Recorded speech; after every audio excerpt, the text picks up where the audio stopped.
my brother said. You're the black sheep, always will be. And everyone laughed. I smiled and said, good luck without me. 3 days later they regretted everything when It was supposed to be just another family gathering, loud, chaotic, predictable. We were all packed into my parents' backyard, the familiar smell of overcooked burgers and burned corn on the cob floating in the air. Kids ran around shrieking, old folks drank cheap beer, and my brother David, the golden boy himself, held court at the patio table, laughing that big, hollow laugh everyone seemed to adore. I knew better. I always had. David raised his beer and, without even a glance in my direction, shouted, to family! Even the black sheep! His eyes finally found mine, a sly grin spreading across his face. You're the black sheep, Ethan. Always will be! The laughter that followed was loud and easy. Too easy. Even my sister Jenna, who I'd once bailed out of a nasty legal mess, was laughing like it was the funniest thing she'd heard all day. My mother covered her mouth with a half-hearted, "Oh, David," but I saw the pride glint in her eyes. I smiled. Not forced. Not bitter. Calm. Like a man who's already packed his bags and cancelled his forwarding address. Good luck without me, I said simply, my voice cutting through the laughter like a knife through silk. Then I stood up, brushed imaginary dust off my jeans, and walked away. No yelling. No slammed doors.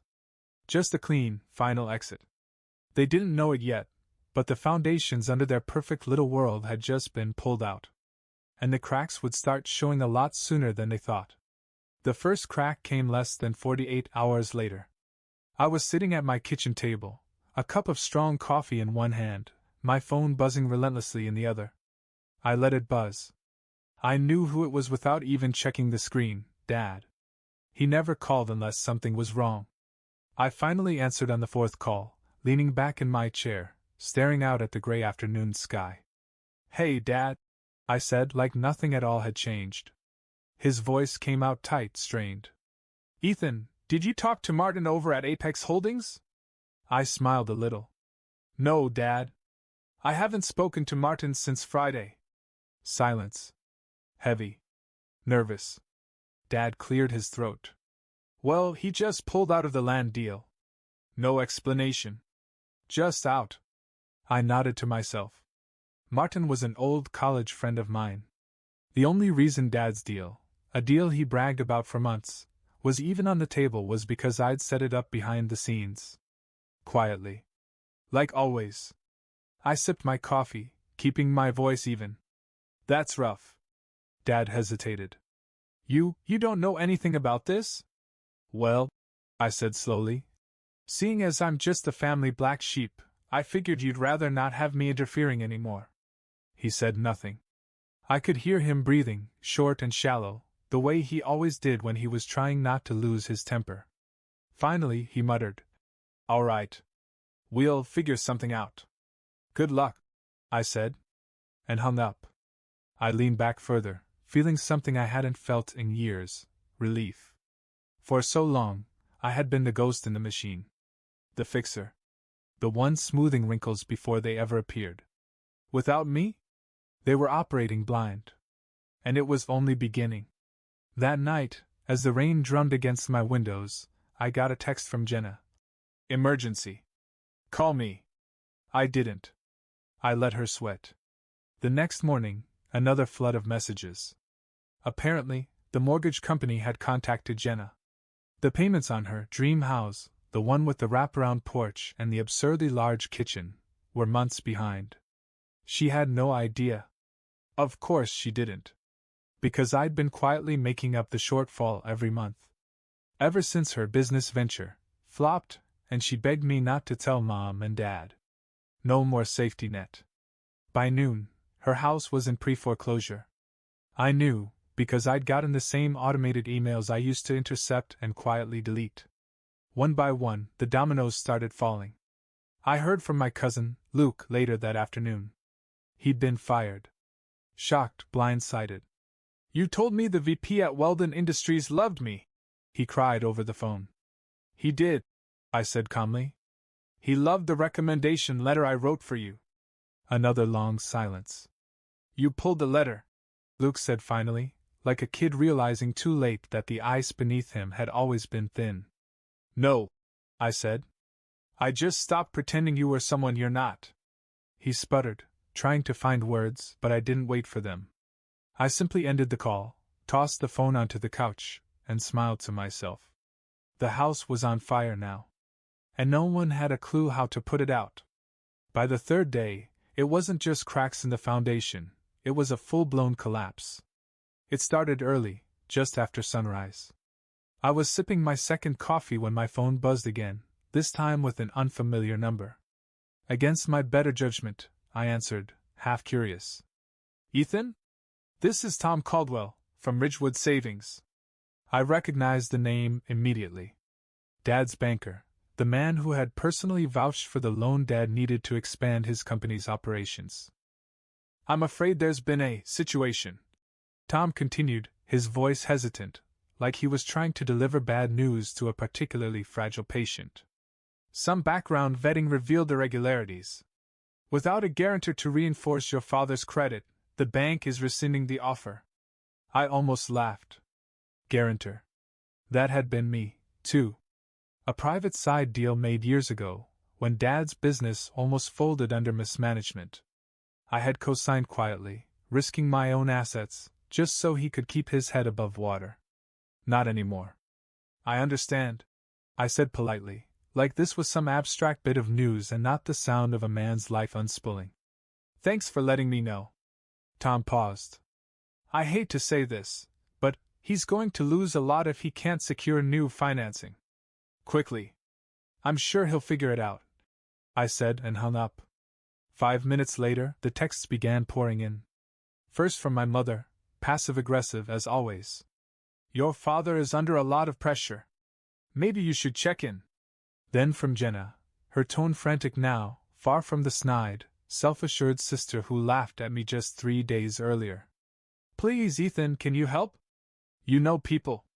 We're in deep trouble here. And finally from David, the golden child himself. Need to talk. It's serious. No jokes. No smugness. Just 3 short words. I let the messages pile up like autumn leaves at the door. By noon, word had spread through the family like wildfire. My Aunt Margaret, who hadn't so much as liked one of my Facebook posts in 10 years, suddenly remembered I existed. Cousins I hadn't seen since childhood were reaching out, spinning tales of how they always believed in me and valued our bond. I wasn't buying a second of it. The funniest thing was how fast the rot revealed itself. The house Jenna loved? Notices were stapled to her front door before dinner. Foreclosure proceedings were public, neighbors whispering, friends pulling away. Dad's company? Without the loan, suppliers pulled out. Orders were cancelled. Deadlines were missed. His reputation, built on bluster and borrowed credibility, shattered almost overnight. David's job? Gone. Turns out, without my silent recommendations and the strategic networking I used to do behind his back, David was just another loud-mouthed salesman with a mediocre track record. His employer dropped him like a stone. The black sheep had stopped carrying the flock. And the sheep were drowning. I watched it unfold from my quiet, neat little apartment, an island of calm amid their rising storm. I cooked myself dinner. I went for long walks. I slept soundly, the way a man does when the weight he's been shouldering for years finally slides off. Meanwhile, they scrambled. They begged. They flailed. But they would not find a rescuer at the number they once used for jokes and mockery. Not anymore. The confrontation happened sooner than I thought. It was the evening of the 4th day when they showed up, no warning, no invitation. I heard the knock first, rapid, desperate, the sound of fists that had nowhere else left to pound. I didn't rush. I took my time, set down my book, stretched, even fixed the collar of my shirt before answering. When I finally opened the door, there they were. All of them. David in front, his jaw tight, eyes darting nervously. Jenna behind him, cheeks flushed like she'd been crying. My mother clutching her purse like it was a shield. And Dad, stoic, exhausted, his confidence hollowed out like a rotted tree. For a moment, none of them spoke. They just stared at me, seeing, for the first time, maybe ever, that I wasn't the boy they used to push around. That I wasn't the safety net they could abuse and still expect to catch them. David finally cleared his throat. "Hey, man," he said, trying to summon that old easy charm, the one that used to smooth over all their mistakes. We need to talk." I leaned casually against the doorframe. "Talk, then." They shifted uncomfortably. Mom stepped forward, her voice thin and wobbly. "We didn't mean what we said, Ethan. You know how family is. We joke, sometimes too much." I raised an eyebrow. "A joke? Huh?" Jenna's voice cracked in. "Please. The house. Dad's company, it's all falling apart. We just need—" "What?" I interrupted, my voice quiet but sharp. "You need me to fix it?" They all nodded. Little, desperate motions. I let the silence stretch out until it became unbearable. "You said I wasn't part of this family," I said, my voice low and even. "You said I was the black sheep. That I always would be." David looked away, unable to meet my eyes. Dad, ever the prideful man, stepped forward. "Look, Ethan," he said gruffly. "This isn't the time for grudges. We need to pull together now. Like a real family." I stared at him, feeling nothing but a cool, clean detachment. "You had a real family," I said. "You just never saw it." Mom's face crumpled. Jenna wiped her eyes furiously, furious at herself for crying. David just stood there, hollow. "We were wrong," Jenna said in a rush. "Okay? We know that now. We took you for granted. Please. Help us." I thought about it. I thought about every time I bailed them out, quietly, anonymously, only to hear them laugh at me later. Every time I sacrificed my own dreams just to keep their lives stitched together. And I realized something beautiful. I didn't owe them anything. "I'm sorry," I said, smiling slightly. "But if the black sheep isn't good enough for your family dinners, he sure as hell isn't good enough to save your lives." Their faces fell, horror dawning as the door began to close. David reached out, one last desperate grab for the rope they'd frayed and snapped themselves. "Ethan, please," he said, voice cracking. "Without you, we're screwed." The door clicked shut. Softly. Finally. I turned, walking back into my apartment, feeling lighter than I had in years. On the other side of that door, their empire was collapsing. And this time, it wasn't my problem.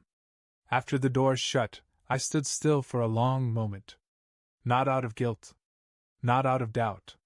Just absorbing the silence. For the first time, it wasn't heavy or lonely. It was peaceful. Their cries, their apologies, their panic, it wasn't mine to carry anymore. I made a quiet decision, right then and there. I wasn't going back. Not tomorrow, not next week, not when they figured out a new excuse to call it family loyalty. I was done. I wasn't their crutch. I wasn't their fixer. And I sure as hell wasn't their black sheep anymore.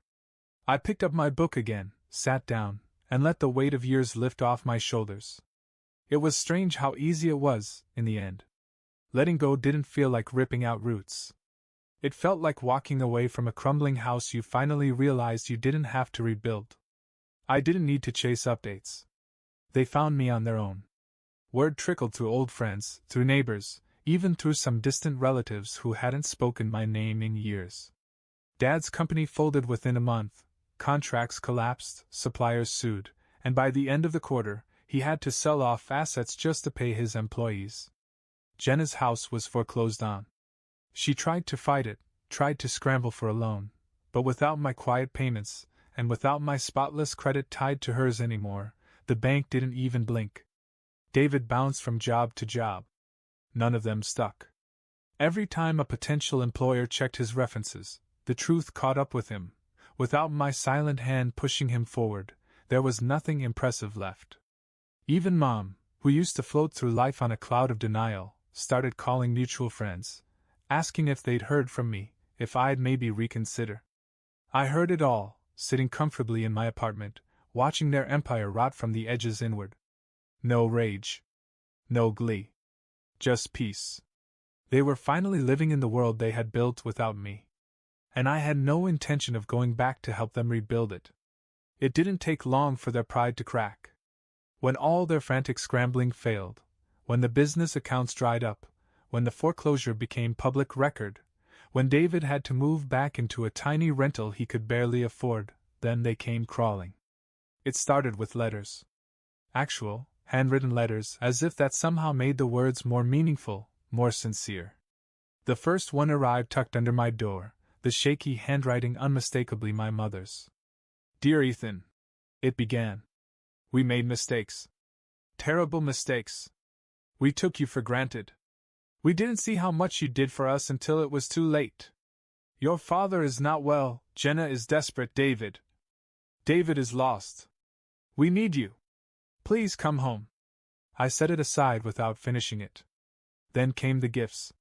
Packages stacked outside my door, homemade pies, framed family photos, even an old baseball glove from when I was 10, the one Dad refused to replace even when it fell apart. As if they thought nostalgia could buy forgiveness. And finally, when none of that worked, they showed up again. Not with anger this time. Not with fake laughter or jabs disguised as jokes. No, this time, they came like beggars. I remember the knock. Softer. Almost timid. When I opened the door, it wasn't the same proud, smug family I'd known. It was a broken collection of people, standing there like survivors of a shipwreck. David spoke first. He looked thinner. His eyes sunken. "We're sorry," he said simply. No smirk. No sarcasm. Just raw desperation. Jenna stepped forward next, clutching her purse like it could anchor her to something stable. I can't fix this without you," she said, voice trembling. "Please, Ethan. You always knew what to do." Even Mom, who had once laughed behind my back, had tears in her eyes now. "I didn't know how much we lean on you," she whispered. "We thought you'd always be there." There it was, their confession, finally spoken aloud. Not just that they needed me now, but that they had always needed me. They just never had the humility to admit it. For a long moment, I said nothing. I just let them squirm in the silence, let the weight of years and years of their arrogance settle heavy on their own shoulders for once. And then I said, very quietly, very clearly, "You told me I was the black sheep." They looked away. "You told me I didn't belong," I continued. "That I would never be enough for this family." David opened his mouth to protest, but I held up a hand. "No. You don't get to rewrite history now. You laughed when you thought I was weak. You only cry now because you're the ones who've fallen." Jenna wiped at her face, but she didn't argue. None of them did. "And you know what?" I said, stepping back into my apartment, one hand on the door. "You were right." They blinked at me. "I don't belong," I said simply. "Not with people who only value what I can give them. Not anymore." And then I closed the door. Softly. Without drama. Without another word. I didn't even lock it, there was no need. They wouldn't be coming back. And even if they did, I wouldn't be opening the door again. When the door clicked shut behind me, it felt like the closing of a chapter one hadn't realized I'd been trapped in for most of my life. For the first time in years, maybe ever, I didn't feel the invisible chains around my neck, the constant, aching pull to fix everything, to earn approval that was never truly offered. I walked back to my living room. Sat down. Looked around. Everything here was mine. Every book on the shelf, every photograph on the wall, every late night and early morning spent building a life for myself. Not for them. I thought maybe I'd feel guilty. That some old part of me, the little boy who once longed for his father's praise, who tried to buy his family's love with good deeds, would claw up from the dark and tell me to go back. But no voice came. Just silence. And in that silence was peace. Over the next few weeks, life became lighter. No calls demanding favors. No frantic texts needing money. No guilt-tripping letters pretending love. I went for long walks. Took trips I'd postponed for years. I bought things for myself without hearing that nagging voice about wasting money. I even started painting again, something I hadn't touched since college, when Mom said it was a waste of time. My world grew while theirs crumbled quietly in the background. I heard through the grapevine that Dad had sold his truck and moved into a smaller place. That Jenna had taken a low-paying job just to make ends meet. That David had been seen working night shifts at a warehouse outside of town. And through it all, they still didn't rebuild themselves. Because they had never learned how. They had spent a lifetime depending on someone they mocked. And now, the black sheep they thought so little of was the one living free. It wasn't revenge. It wasn't even justice. It was simply the truth catching up to them. Freedom has a strange flavor. It's not as sweet as I thought it would be. Not loud or triumphant like the movies make it seem. It's quiet. Like breathing clean air after a lifetime in a smoke-filled room. In the weeks that followed, I realized something that should have been obvious years ago. I never needed them. Not their approval. Not their laughter. Not their grudging acceptance. I had built a life, a real one, not because of them, but in spite of them. Looking back, I could see it so clearly now. All the times I stayed up late figuring out how to cover Jenna's overdue bills. All the endless calls and networking I did to make sure David got second and third chances he didn't deserve. All the subtle nudges, the backdoor fixes, the quiet sacrifices to make sure Mom and Dad never had to face the consequences of their own bad decisions. And every time I caught them when they stumbled, they laughed harder. Every time I saved them, they loved me less for it. I learned something else, too. When you carry people for too long, they don't thank you when you put them down. They curse you. They call you selfish. They demand you come back and shoulder the weight again. Because it's easier to blame the one who walked away than it is to admit they never learned how to stand on their own. I thought for a long time that if I just did enough, if I worked harder, smiled bigger, forgave quicker, they would finally see me. Finally love me the way I had seen and loved them. But some people don't see you. Not really. Not ever. To them, you're just what you provide. And the second you stop providing, you vanish. I wish I could say it didn't hurt. That cutting them off was like snapping dead branches off a tree. But the truth is, even dead branches are hard to break sometimes. Even when you know it's what you need to survive. Still, as the days stretched into weeks, the hurt faded. And what grew in its place was something stronger, deeper. Pride. Peace. A future that didn't depend on anyone else's approval. I found myself again, not the black sheep they laughed at, but the man who had carried the whole flock without even realizing it. And now, standing alone? I was finally standing taller than I ever had before.